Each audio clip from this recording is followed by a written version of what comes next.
Okay, we got a 10 horsepower Speedaire compressor.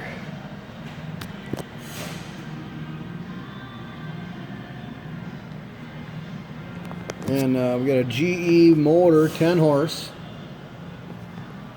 But it's a Speedaire compressor on a 120 gallon horizontal tank.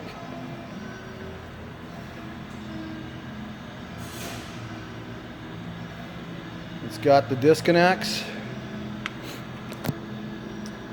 Alright, we're 223 phase is what we're hooked up to. Let's turn her on. Let's just open the atmosphere here right now.